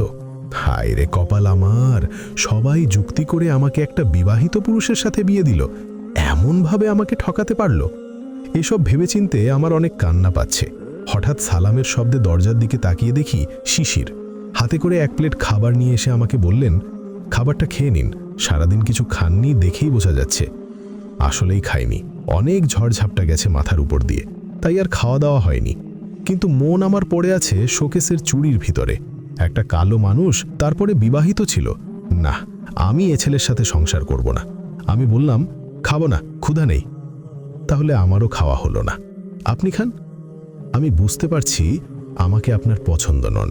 আমি কালো, বেটে, এটাই অপছন্দ আপনার। আমার রাগ হয়ে গেল। ঝনাত করে বললাম, এতই যখন বুঝেন তাহলে আমাকে বিয়ে করে আমার জীবনটা নষ্ট করলেন কেন? লোকটি আর একটা কথাও না বলে বেলকনিতে চলে গেল। আরও কিছু বলতে মন চাচ্ছে, কিন্তু সে সামনে নেই, তাই বলা হলো না। 8-10 মিনিট পর শিশির ফিরে এসে বলল, দেখুন, আমরা পরস্পর বৈধ স্বামী স্ত্রী। এ রাতে ইসলামে কিছু নীতিমালা তৈরি করে দিয়েছে যা আমি পালন করতে চাই। রাখুন আপনার নীতিমালা, আগে বলুন আমার জীবন কেন নষ্ট করলেন? অবাক দৃষ্টিতে আমার দিকে চেয়ে, বিয়ে করা ছাড়া আর কিভাবে নষ্ট করলাম? শুধুই কি বিয়ে? আপনার আগে বউ ছিল, সেটা গোপন রেখেই আমাকে বিয়ে করেছেন কেন? বেশ কিছুক্ষণ চুপ করে থাকলো বেচারা। আমি এই সুযোগে আরও কয়েকটি কটু বাক্য শুনিয়ে দিয়ে প্যান প্যান করে কাঁদছি। শিশির মুখে একটা মুচকি হাসি দিয়ে বলল, আচ্ছা, আমার যে আগে বউ ছিল তো আপনি কিভাবে জানলেন? শুনুন, আমাকে বোকা ভাববেন না, যথেষ্ট বুদ্ধিমতী আমি। হাসতে হাসতে বলল, তা তো জানি আপনার বুদ্ধির গভীরতা কতটুক। তো বলুন, কিভাবে বুঝলেন আমার বউ ছিল? বউ না থাকলে এত রকমারি কাচের চুড়ি থাকে কিভাবে শোকেসের ভিতরে? কোনো কথা না বলে হো হো করে হেসে উঠল শিশির। তা দেখে আমার শরীরে রাগে জ্বালা পড়া শুরু হলো। বিষয়টা শিশির বুঝতে পেরেছে আমি ভীষণ রেগে যাচ্ছি। সেটা অবলোকন করেও জোরে সরে হাসছে। ঝনাত করে বললাম, এ তো দাঁত বের করার কি আছে? সোজাসুজি বলুন, আপনার আগে বউ ছিল না? সত্যি আপনার বুদ্ধির তারিফ না করে পারছি না। আপনার বুদ্ধির গভীরতা আটলান্টিক মহাসাগরের ন্যায়। তবে অল্প একটু সমস্যা হয়েছে। আপনার ধারণা ঠিক আছে, এটা আমার বউয়ের চুড়ি, তবে সেই বউটা এখন আমার সামনেই বসে আছে। আমি বেকুপের মতো বললাম, মানে হচ্ছে আপনি যেদিন দোকানে আমার কাছে চুড়ি চাইলেন সেই কথাটি মনে ছিল, তাই যখন আপনার খালামণি আমার কাছে বিয়ের প্রস্তাব আনেন সেদিনই ভেবেছিলাম আপনার সাথে আমার বিয়ে হলে বাসর ঘরে অনেকগুলো আমার পছন্দের চুড়ি উপহার দিব আপনাকে। তাই চুড়িগুলো কিনে সাজিয়ে রাখছি আপনার জন্য। আল্লাহ, বলে কি হুজুর, আমি তো আজ সত্যি বেকুব হয়ে গেলাম। আমার মুখ লজ্জায় বিবর্ণ হয়ে গেল। সমস্ত কথা, রাগ, ক্ষোভ নিমিষে ম্লান হয়ে গেল। মাথার উঁচু করার সাহস পেলাম না। শিশির আমার দিকে তাকিয়ে মিটিমিটি হাসছে। আমার কাছে তার হাসিটা বেশ ভালো লাগছে। মনের ভিতরে শান্তি অনুভব করছি। তবুও আমার হঠাৎ কুবুদ্ধি ভর করে মাথায়। তাই তাকে বললাম, আচ্ছা বলুন তো, বিয়ে মানে কি বুঝি আমরা? আপাত দৃষ্টিতে আমরা বুঝি বিয়ে অর্থ দুটি মনের মিলন, যা সারা জীবন একসাথে চলার দৃঢ় প্রত্যয় নিয়ে ভবিষ্যতে এগিয়ে চলে। যদি দুটি মনের মিলন হয় তাহলে একটা কথা কান খাড়া করে শুনে রাখুন। কি কথা বলুন? আমি পারতপক্ষে বিয়েতে রাজি নই, শুধুই আম্মুর মুখের দিকে চেয়ে আপনাকে বিয়ে করা। আমাকে আপনি স্বামী হিসেবে গ্রহণ করতে পারছি না। আমাকে সময় দিন। যদি আপনাকে মনের কোণে জায়গা দিতে পারি তাহলে তখন স্বামী হিসেবে গ্রহণ করব। তাছাড়া এর পূর্বে আমার কাছে স্বামীর অধিকার দেখাতে আসবেন না দয়া করে। শিশিরের কালো মুখে হাসির রেখা নিমিষে ম্লান হয়ে গেল। কোনো প্রশ্ন না করে বলল, আপনি যেমনটা চাইবেন তাই হবে ইনশাআল্লাহ। কথাটি বলেই আবার বেলকনিতে রওনা করল। পিছন থেকে বললাম, এই যে শুনুন। ঘাড় ফিরিয়ে, জি বলুন। আপনি ইসলামের প্রয়োজনীয় নিয়মকানুন পালন করুন, কিন্তু খবরদার অন্য কোনো মতলব নিয়ে কাছে ঘেঁষবার চেষ্টা করবেন না। ইনশাআল্লাহ তাই হবে। আপনি ইসলামের প্রয়োজনীয় নিয়মকানুন পালন করুন, কিন্তু খবরদার অন্য কোনো মতলব নিয়ে কাছে ঘেঁষবার চেষ্টা করবেন না। ইনশাআল্লাহ তাই হবে। আর শুনুন, আপনি একটা বয়স্ক মানুষ হয়ে বারবার আপনা আপনি করছেন, যা আমি নিজের কাছে লজ্জা পাচ্ছি। আমি পিচ্ছি একটা মেয়ে, আপনার অনেক ছোট। দয়া করে তুমি করে বলবেন। শিশির মুচকি একটা হাসি দিয়ে, জি হ্যাঁ, আপনি তুমি পিচ্ছি একটা মেয়ে, যে সদ্য ফিডার মুখ থেকে ছাড়িয়ে আমার ঘাড়ে চাপছে। লোকটির কথায় হাসি পেল, যা মুখে প্রকাশ না করে মনে মনে হাসলাম। শিশির আমাকে বলল, ইসলামের বিধিবিধান পালন করতে হলে তোমার ললাটে হাত রাখা লাগবে। তো হাত রাখতে পারি? আমি কিঞ্চিত লজ্জা পেলাম, তবুও সাহসীর মতো বললাম, থাক, এত ঢং করার কিছু নেই, আপনি হাত রাখতে পারেন। বেচারা শিশির হাতটা কাঁপা কাঁপা অবস্থায় আমার কপালে হাত রেখে পড়ল। আল্লাহুম্মা ইন্নী আসআলুকা খাইরাহা ওয়া খাইরা মা জাবালতাহা আলাইহি ওয়া আউযু বিকা মিন শাররিহা ওয়া শাররি মা জাবালতাহা আলাইহি। হে আল্লাহ, আমি এর যত কল্যাণ রয়েছে এবং যত কল্যাণ তার স্বভাবে আপনি দিয়েছেন তা চাই, আর এর যত অকল্যাণ রয়েছে এবং যত অকল্যাণ ওর স্বভাব চরিত্রে আপনি রেখেছেন তা থেকে আপনার আশ্রয় চাই। উচ্চারণ: আল্লাহুম্মা ইন্নী আসআলুকা খাইরাহা ওয়া খাইরা মা জাবালতাহা আলাইহি ওয়া আউযু বিকা মিন শাররিহা ওয়া শাররি মা জাবালতাহা আলাইহি। দোয়াটি পড়ে শোকেসের ভেতর থেকে চুড়িগুলো আমার হাতে দিয়ে বলল, আপনার জন্য কিনেছিলাম তাই আপনাকে দিলাম। এখন হাতে দিতেও পারেন, আবার রেখে দিতেও পারেন, একান্ত আপনার ইচ্ছে। চুপচাপ বাধ্য মেয়ের মতো হাত থেকে চুড়িগুলো গ্রহণ করলাম। শিশির আমাকে বলল, অজু আছে তোমার? না, নেই। যাও, অজু করে এসো, আল্লাহর দরবারে শুকরিয়া জ্ঞাপন করতে হবে। আমি অজু করে আসলাম, কিছুই বলছি না। এসব ধর্মের কর্মগুলো আমাকে পূর্বেই মনি শিখিয়েছিল, যার কারণে যা যা বলছে বিনা বাক্যে গ্রহণ করছি। দুইজনে 2 রাকাত সালাত আদায় করলাম। শিশির বলল, বেডের ওপর উঠে বসো, আমি আসছি। আলমারি খুলে একটা শপিং ব্যাগ আমার দিকে বাড়িয়ে বলল, এটা তোমার জন্য, আমার পক্ষ থেকে হাদিয়া, আর মোহরানা বিয়ের আসরে আদায় করে নিয়েছি। এখন তুমি আমার শরিয়ত সম্মত বৈধ বউ। ইস, কি আমার বউ গো, এত বউ বউ করবেন না। আপনি কিন্তু কোনো কুমতলবের ফোন দিয়ে আটছেন তো, খবর খারাপ করে ছাড়ব। না, তেমন কোনো চিন্তা চেতনা আমার মস্তিষ্কে নেই। তোমাকে আমার বুঝতে জানতে পর্যাপ্ত সময় দিলাম, তুমি তা কাজে লাগাইও। আর প্রকৃত কথা হচ্ছে, তুমি ইচ্ছা করলে তালাক নিতে পারো। ইসলাম কঠিন কিছু চাপিয়ে দেননি মানুষের উপরে। জি, একদম মনের কথাটি বলেছেন। এই মুহূর্তে তালাক নেওয়াটা কঠিন হবে, চারিদিকে কেলেঙ্কারি রটে যাবে, সাথে আম্মুও কষ্ট পাবেন। সময় নিচ্ছি, দয়া করে আমাকে সার্বিক সাহায্য করবেন। হ্যাঁ, অবশ্যই, আমাকে তোমার পাশে সব সময় পাবে। ধন্যবাদ, তবে পরীক্ষাটা শেষ হোক, তখন দেখা যাবে কি করা যায় না যায়। বেচারা শিশির মুখটা গোমরা করে বলল, ঠিক আছে, তুমি যেহেতু আমাকে স্বামী হিসাবে গ্রহণ করতে পারছো না, তাহলে আজ থেকে তুমি আমার মেহমান। তোমার জন্য বেড বরাদ্দ, আর আমি ফ্লোর। আচ্ছা, তাহলে ঘুমাই। একটা বালিশ আর কাঁথা দিলাম, সেটা নিয়েই ঠান্ডা ফ্লোরে শুয়ে পড়ল। আমিও বেডের শরীর এলিয়ে দেওয়ার সাথে সাথে গভীর ঘুমে ডুবে যাই। সকালে ঘুম থেকে জেগে উঠে দেখি আমি ফ্লোরে শুয়ে আছি, আবার নিচে সুন্দর পরিপাটি করে বিছানা পাড়া। আমি তাড়াহুড়ো করে উঠে পড়লাম, আর মরা ছেড়ে শিশিরকে খুঁজতে লাগলাম। কিছুক্ষণ পর দেখি পাঞ্জাবি টুপে পরিহিত অবস্থায় রুমে প্রবেশ করে আমাকে সালাম প্রদান করলেন। সালামের জবাব দিয়ে গভীর দৃষ্টি নিক্ষেপ করে প্রশ্ন করলাম, আমি ফ্লোরে কিভাবে আসলাম? সেটা বলবো ইনশাআল্লাহ। তার পূর্বে তুমি মনিকে ফোন করে জেনে নাও তার সাথে কিভাবে ঘুমাতে। মানে টানে পরে বোঝাবো, যা বলি তাই করো। আমি ফোনটা হাতে নিয়েই মনিকে ফোন করলাম। সালাম আদান প্রদানের পর মনি আমাকে বলল, আপু, এত সকালে? ওমা, কি বলিস? আমাকে কি বিয়ে দিয়ে পর করে দিয়েছিস? আরে নাপু, কি বলিস, যাতা। থাক, সকাল করে শ্বশুর বাড়ি থেকে ঝগড়া ফসাদ করছি না, এক জায়গায় হলে মারামারি করব, কেমন? হা হা হা, ঠিক আছে আপু। মনি, একটা কথা জিজ্ঞেস করার ছিল। বলো, কি কথা? আচ্ছা বল, আমার সাথে তোর ঘুমোতে কেমন লাগে? হঠাৎ এই প্রশ্ন, কি হয়েছে আপু? আরে কিছু না, বল। সত্যি না মিথ্যা বলবো? একদম হাঁচা কইবি। তোমার ঘুমানো অনেক খারাপ, অনেক বিরক্তি হতাম, তবুও কিছু বলিনি কখনো। মানে কি বলিস রে মনি? কেমন খারাপ বল? কি আর বলবো আপু, তুমি ঘুমালে কিছুই টের পাও না। মাঝে মধ্যে ঘুমের ভিতরে আমার গার উপর পা তুলে দাও, আবার কখনো জোরে সোরে জড়িয়ে ধরো, যা অসহ্য। তবুও ছোটবেলা থেকে একসাথে ঘুমাতে ঘুমাতে অভ্যেস হয়ে গেছে, তাই কিছু মনে হয় না আমার। কি বলিস? তাহলে আমি শিশিরকে? তো কি হয়েছে? সে তো তোমার বর, সমস্যা নেই, রাখ, পরে কথা হবে। ফোন কেটে দিয়েই শিশিরের দিকে তাকালাম, দেখি মিটিমিটি হাসছে। আমাকে বলল, তুমি ঘুমানোর ঘণ্টা দেড়েক পর হঠাৎ দেখি অন্ধকারে আমাকে ডাকছো। তারপরে আমাকে বললে তুমি একা একা ঘুমাতে ভয় পাচ্ছ। তারপরে বললে তুমি আমার সাথে ফ্লোরে ঘুমাতে চাও, তাই মানা করিনি। বিছনা পেরে দেওয়ার পর তুমি আমার সাথে ঘুমিয়েছ। অসম্ভব, আমি কখনোই এমন করিনি। আপনি আমাকে ঘুমের মাঝে কাছে নিয়ে শুয়েছেন অন্য কোনো ধান্দাবাজি লুফে নেওয়ার জন্য। দেখো, আমি মিথ্যে বলছি না, তুমি তো প্রমাণ পেলে মনির মাধ্যমে। আমি আর অবিশ্বাস করতে পারলাম না, মেনে নিলাম, সাথে লজ্জাও পেলাম। বিষয়টা লক্ষ্য করে মুচকি একটা হাসি দিয়ে বলল, একটি গল্প শুনবে? রাগ হচ্ছে, সাথে লজ্জাবোধ করছি, না জানি ঘুমের ভিতরে কি না কি হয়েছে। তবুও বললাম, জি বলুন।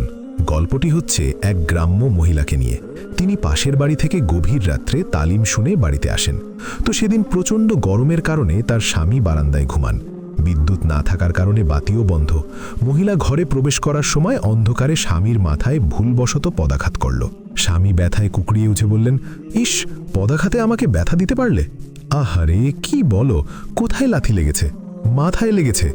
যাজ্ঞা, বাঁচা গেল, কপাল ভালো পায়ে লাগেনি। স্বামী বিরক্ত হয়ে প্রশ্ন করলেন, পা রেখে মাথায় লাথি মেরে এখন বলছো কপাল ভালো পায়ে লাগেনি? অসহ্য কোথাকার। ওগো মনির বাবা, রাগ করো না, আজ তালিমে বলেছে স্বামীর পায়ের নিচে স্ত্রীর জান্নাত। তাই আমার ভাগ্য ভালো, জান্নাতে লাথি লাগেনি অল্পের জন্য, মাথায় লেগেছে তাতে সমস্যা নেই। আমার আর বুঝতে বাকি নেই সে কি বোঝাতে চাচ্ছে। তার মানে আমি তার সাথে মনির মতোই আচরণ করেছি। লজ্জায় মাথা হেট হয়ে যাচ্ছে, কি বলা উচিত ভেবে পাচ্ছি না। তবুও মানবতার খাতিরে বললাম, দুঃখিত, আমাকে ক্ষমা করে দিয়েন, আর এমন হবে না, সর্দাত্মক চেষ্টা করব। আরে সমস্যা নেই, স্বাভাবিক হতেই পারে, তার জন্য মন খারাপ করো না। আমি শুনেছি সন্তানের জন্য বাবা মা জান্নাত, স্বামী জান্নাত হয় শুনিনি কখনো। শিশিরকে জিজ্ঞেস করলাম, স্বামীর পায়ের নিচে কি সত্যি জান্নাত? না, জান্নাত নয়, বরং ভুল কথাটা অপপ্রচার ও জাল হাদিস। স্বামী স্ত্রী পরস্পর পরস্পরের জান্নাত। স্বামী স্ত্রী যদি পরস্পর পরস্পরের প্রতি তার পরিপূর্ণ হক আদায় করতে পারেন, তাহলেই জান্নাত। আমি একটু হাস্যকরভাবে বললাম, দোকানদার সাহেব, আমার আবার ঘুম আসে, আর একটু ঘুমাই? আচ্ছা, ঘুমাও। আমি আবার গভীর ঘুমে আচ্ছন্ন হয়ে পড়লাম। ঘুম থেকে উঠে ঘড়ির দিকে তাকিয়ে আমার চোখ কপালে উঠল। এখন প্রায় 11টা বাজে। দ্রুত বেগে উঠে টয়লেটে প্রবেশ করলাম। বের হয়ে সোজা শাশুড়ি আম্মুর কাছে যাই। আমাকে দেখে বললেন, আয় মা, ঘুম তাহলে ভাঙলো অবশেষে? জি আম্রু, অনেক রাত করে ঘুমানো হয়েছিল, তাই এত বেশি ঘুম। নানু ভাইকে দেখছি না যে? উনি সকালে নাস্তা করে তোর আম্মুর সাথে দেখা করতে গেছেন, চলে আসবে কিছুক্ষণের ভিতরে। ও আচ্ছা, যা হাত মুখ ধুয়ে ফ্রেশ হয়ে নে। আমি শিশিরকে ফোনে করে বাসায় আসতে বলি। কোথায় তিনি? দোকানে গেছে, না খেয়ে বেরিয়ে গেছে। যাওয়ার সময় বলেছিল, কণা জাগলে আমাকে ফোন দিও, একসাথে নাস্তা করব ইনশাল্লাহ। একটু মায়া হলো, এত বেলা অবধি একটা মানুষ আমার জন্য না খেয়ে রয়েছে। শাশুড়ি তাকে ফোন করলেন, আমার ফ্রেশ হতে হতে তিনি চলে আসলেন। ডাইনিংয়ে সবাই খেতে বসলাম। শাশুড়ি প্লেটে একটা ডিম ভাজি ও কয়েকটি রুটি দিলেন। আমার এক পিচ খাওয়া শেষ হওয়ার পূর্বেই সবার প্রায় খাওয়া শেষ। আম্মু বললেন, মা তুই খা, আমার একটু কাজ আছে, আমি আসছি। তিনি চলে যাওয়ার পর আমি কচ্ছপ গতিতে রুটি আর ডিম গলার ধরন করছি। শিশির অপলক দৃষ্টিতে তাকিয়ে আছে আমার দিকে। আমি লজ্জায় ঠিকমতো খেতে পারছি না, বাধ্য হয়ে বললাম, এইভাবে আমাকে দেখার কি আছে? মনে হচ্ছে জীবনে মেয়ে দেখেননি। হুজুরেরা আসলেই খারাপ। এই যে মহারানী, তোমার কথা ভুল। হুজুরেরা কখনোই পরের জিনিসের প্রতি হাত বাড়ায় না, কারণ নিজ স্ত্রী ব্যতীত অন্যের প্রতি দৃষ্টিপাত করা ব্যভিচার, যা চরম গুনাহের কাজ। পাইছেন তো কথায় কথায় ধর্মের বুলি। হ্যাঁ, আমি ধর্মকে খুব ভালোবাসি, কারণ আমি একজন প্র্যাকটিসিং মুসলিম। আচ্ছা দোকানদার সাহেব, একটা প্রশ্ন করি? একটা কেন, 1000টা প্রশ্নের উত্তর দেওয়ার জন্য এ বান্দা সর্বদা হাজির। আচ্ছা, তো যা বলতে চাচ্ছি, বলছিলাম কি, এই নাস্তা কি হোটেল থেকে কিনে আনছেন? না কেন, কি দেখে হোটেলের কথা মনে হলো? না তেমন কিছু না, অনেক মজা লাগছে খেতে, তাই ভাবলাম। না, এ বাড়িতেই তৈরি করা। তবে তোমার জন্য স্পেশাল একজন হোটেলের বাবুর্চিকে বেতন দিয়ে রেখেছি, যে প্রত্যহ নাস্তাসহ অন্যান্য রান্নাবাড়া করে খাওয়াবে।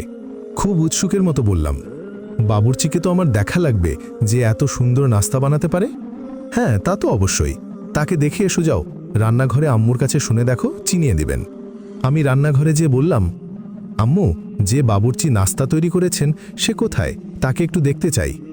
আম্মু বলল, এই বাবুর্চির খবর তোকে কে দিয়েছে? আপনার ছেলে বললেন যে আম্মুর কাছে যেয়ে শুনো, তিনি বাবুর্চির খোঁজ দিবেন।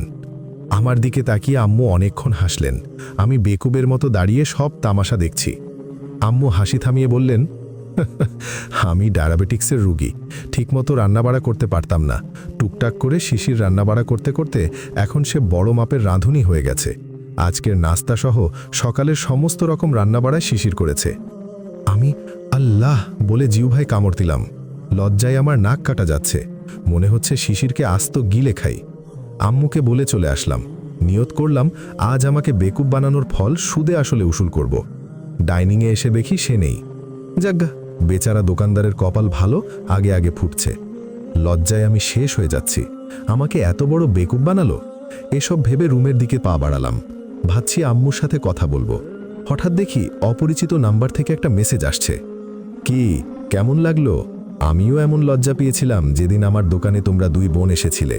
তুমি রীতিমতো আমাকে মুরগি বানিয়ে ছাড়িলে। আজ সুযোগে আমিও একটু প্রতিশোধ নিলাম। আমার রাগে গা জ্বলে যাচ্ছে। দাঁতের সাথে দাঁত শক্ত করে বললাম, দাঁড়া হুজুর, তুই আজ বাড়িতে আয়, তোর 12টা বাজাচ্ছি। মেসেজ আসা নাম্বারে ফোন করলাম। শিশির সালাম দিয়ে বলল, কেমন লাগলো? আজ বাড়িতে আসুন, দেখাচ্ছি মজা। সাথে করে কি আনবো? মিষ্টি গজা, যা খেয়ে তুমি দিবে আমায় সাজা। আমি হেসে ফেললাম তার মুখের কথায়। শিশির বলল, মাশাআল্লাহ, বউ দেখি হেসে কুটি কুটি। মুখ ভেঙচি দিয়ে, বয়ে গেছে আমার আপনার বউ হতে। থাক, হতে হবে না তো। আমি কি সাজা নেওয়ার জন্য এখনই বাসায় আসব? জি না, আমি বুঝে গেছি আপনার মতলব শুধুই আমার কাছে ঘেঁষা। আমার বৈধ বউ থাকতে অন্যদিকে যাব কেন বলো? ইস, শখ কত, খুব ঢং করতে পারেন আপনি। হ্যাঁ, সত্যিই আসছি তোমার প্রিয় জিনিস নিয়ে। না না, আসতে হবে না। তাহলে আইসক্রিম? আইসক্রিমের কথা শুনলে আমার মাথায় হুঁশ থাকে না। নরম স্বরিত কণ্ঠে নিজের দাম রেখে বললাম, আসতে যেহেতু চাচ্ছেন তাহলে আসুন। আচ্ছা, এক্ষুনি আসছি। আসতে যেহেতু চাচ্ছেন তাহলে আসুন। আচ্ছা, এক্ষুনি আসছি। শিশির মিনিট 10-এর ভিতরে বাসায় চলে আসলেন। এসে রুমে প্রবেশ করে সালাম প্রদান করলেন।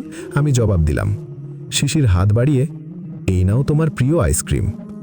ধন্যবাদ আমার প্রিয় আইসক্রিম দেওয়ার জন্য।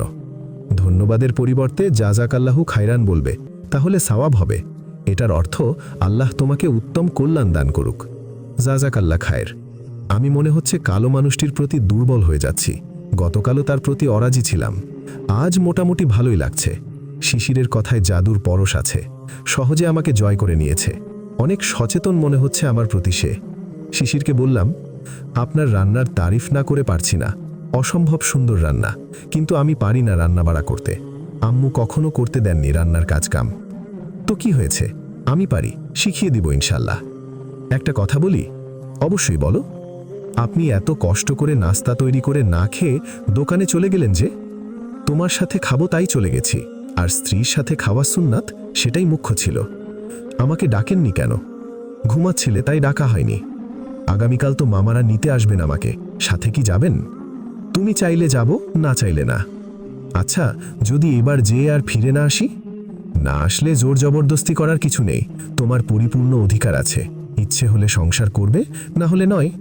টুকটাক গল্পগুজবের মধ্যে দিয়ে নানু ভাই হাজির হলেন আমাদের মাঝে। শিশির সালাম দিয়ে বেডে বসার জন্য অনুরোধ করলেন। নানু ভাই বললেন, কি ব্যাপার, নতুন বউ রেখে কি দোকানে মন বসেনি?